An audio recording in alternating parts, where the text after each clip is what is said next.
这样还没有 follow 我的 Instagram 的观众呢，请记得马上 search Alexa Daisy，然后按一个 follow，你就可以获得最新的资讯了。欢迎收看本期的 Let's Play，我是 Alex。这样如果你喜欢我的 video 的话，记得订阅、按赞，还有打开下面那个小铃铛哦。这样大家其实我没有忘记，我记得我有一个抽奖的小环节，对吗？那一个呢，其实因为这个视频就是我是在上传那个视频过了几天之后拍的，所以我根本来不及公开那一个名单所以那一个抽奖的活动会延迟到30号，然后大概就是下一个视频样子公布那个名单话说我真的很久没有做过那一个模型开箱视频了，很多一些我身边的朋友粉丝们也会问我是不是转行了没有在做了不是，那是因为模型真的很贵不是想做就做的那今天呢，我要开箱的那个模型就是 Hot Toys 出品的合金版本 Mark II 啦。现在这个全新未开封的版本，我不知道要卖多少，大概有2700、2800，因为这个是豪华版本的，而我其实用了差不多加买邮费才2100块。这样我跟你们讲我是怎样买到的吧，我相信就是双十一大家都是买了很多东西吧，其实这个东西也不便宜啦，它在淘宝的价格就是卖2000，要2600这样子，然后呢双十一那一天只要买上1000块，它就会随即扣你50到378块这样子，这样随便抽一个我就讲爆一爆就扣了，结果扣了200块也不错嘛，就2300了。过后呢，其实加上一些淘宝的那一个抵用券，也扣了100块那个人民币这样子，其实我买回来2240块这样子然后就是用买那个 Big Pay 给钱，其实 Big Pay 呢就是用市场比较低的汇率去给你买东西的，就是怎样讲呢？总之你会买东西比较便宜一点的。那这里的话呢，又有一点点回扣这样子，所以呢，我其实是大概2200就买到这个啦。我不懂便不便宜，可是对我来讲算是差不多啦。那我本来也没有特别去追前面 Mark 1到 Mark 7这个系列的，可是就是我慢慢的话，就是看到有好看我就买了，没有想这样多啦。就是毕竟这种爱好的东西嘛，对不对？那这个东西又对不对得起我的荷包呢？我们马上开箱吧。首先呢，老样子，我们来看看那个包装盒先。包装盒的设计语言还是老样子啦，盒子的正面是 Mark II 的蓝图线条图案，下面就是型号的字样啦。像这些设计的主题也是非常贴合那个 Mark II 的主题色的。打开的方式依旧是采用了这个上下抽离式的设计，抽开之后就能看出那个泡沫塑料的保护盒，然后再打开呢就可以看到 Mark II 的本体，还有一些小配件首先呢，看了这样多的设计，都说这一个最新的版本跟以前比起来算是进步非常的多了啦，细节的刻画也是进步了很多，做到非常的好的。首先呢，Mark II 的金属质感是比其他型号重的原因，是因为它就是纯银色的感觉，带给人就是一种还没开发完毕的感觉。不过整体不影响它的美观这里 Hot Toys 也是尽可能还原电影里面的设定啦，机械的细节的纹路，还有这些钢钉的细节，都尽量做出还原在电影里面的那种感觉，也算是没有偷懒的啦，还是需要给一个赞的。这里给你们科普一下 ，Mark II 跟 Mark III 在电影里面的设定基本上是一模一样的，只是涂装上有明显的差异罢了。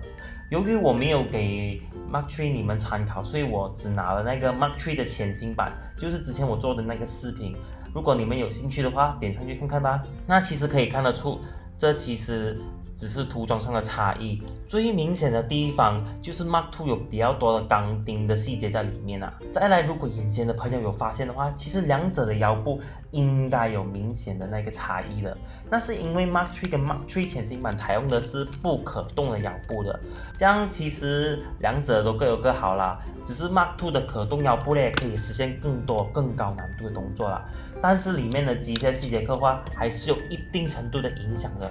而 Mark III 的腰部可动幅度虽然受到了一定的限制，但是至少里面的机械细节还是非常丰富的。但是如果你给我选嘛，我不是一个特别追求那个内部细节的人，而且你也不可能一直开进去看吧。所以这次的割舍是可以谅解的。首先呢，其实它的发光部位真的跟 Mark III 大同小异啦。打开头部的天灵盖就可以看到一个开关啦，开了之后就可以看到帅气的头盔在发光了。胸灯的部分也不例外，开关的部分设置在背部的右边，要打开扰流板才可以看到的哦。顺带一提啦，扰流板的部分我不得不提啊，之前的扰流板片呢是跟扰流板分开的，而这一次 Mark II 是一体式的。很多人可能觉得他这一次又在偷懒啊，但这个其实是解决了之前扰流板片可能刮花那个漆面或者容易折断的这一些严重的问题。另外呢，可以看到之前 Mark III 的话呢，电池的开关呢是暴露在外的，但是这次做到完美的隐藏。这次 Hot Toys 也对得起我们大众的钱包了。这样手掌的部分则是做了很大的改动的，之前是暴露在外的，而 Mark II 呢是隐藏在里面的，还是需要给 Hot Toys 一个赞的。发光的部位就是这样多罢了啦。如果1:6的模型的发光部位可以做到好像1:4那么多就好了，不过也不要奢求太多了，对不对？头部的可动幅度也就这样啊，手部的部分也是跟 Mark III 的没有差别的，基本上一些简单的动作还是容易做到的。腰部的话呢，刚刚讲了就直接带过啦。只是值得一提的是啊，腰部里面的细节跟近代的钢铁侠一样，都内置了一个弹簧去做更好的支持。裙甲也就那样啦，可圈可点。腿部的部分则是我需要给一个赞的啦。本体的部分还是保留了这种解锁的关节的，按了之后就可以实现很高难度的动作啦。膝盖的关节依旧跟前代没有差，可以做个150度这样的拉伸幅度，这样我就直接跳过啦。腿部后面的细节呢，可以说是跟 Mark III 没有什么差别的，细节刻画还是很到位的，只是还是那个穿帮点哦，就是跟前代一样，从侧边看的话是不忍直视啊。你给开豆姐呢穿进去都穿不下啦，歹佬。脚板的部分就沿用了跟前代一模一样的零件啊，这里我就有点不爽了，弄大个一点的脚板就是那么难呢，支撑方面还是非常的不牢靠了。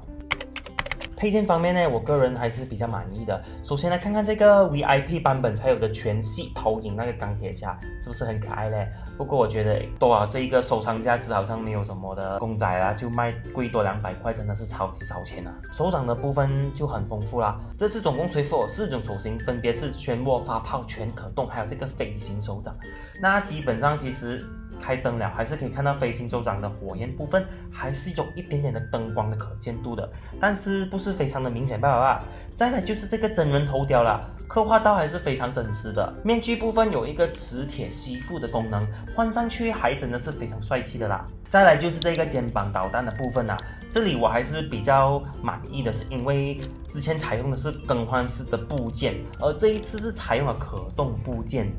手臂导弹的部分跟之前的 Mark III 一样，都是拆了原本的部件再安插那个武装部件进去，没有什么好讲的。手臂的这个配件呢，我是比较喜欢的，拆下原本的配件安插上去就可以了。这里也可以看得出 Hot Toys 也是有诚意的。这个腿部的干扰弹的更换方式也是跟前代大同小异，我就直接跳过啦。把这些零件全部换完之后呢，还是还原了电影里面一幕的，不得不给 Hot Toys 一个赞了。Stand 方面也是非常有诚意的，脚部的这个位置有这个可动的细节的，然后放了电池之后呢，整个 Stand 也显得特别的霸气，给个赞。其实这一个版本的 Mark II 的确惊艳到我不少，那是因为很多之前玩家在投诉就是 Mark III 那一代有的诟病有问题的地方 ，Hot Toys 的确有在做出明显的改善，那是证明他们其实是蛮在乎我们一下的。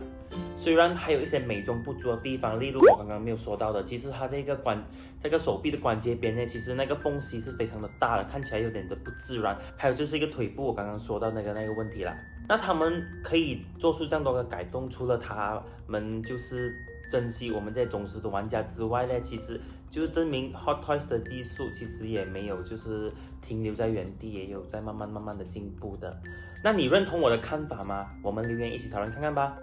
这样今天的影片到此结束了，我们下个影片见吧。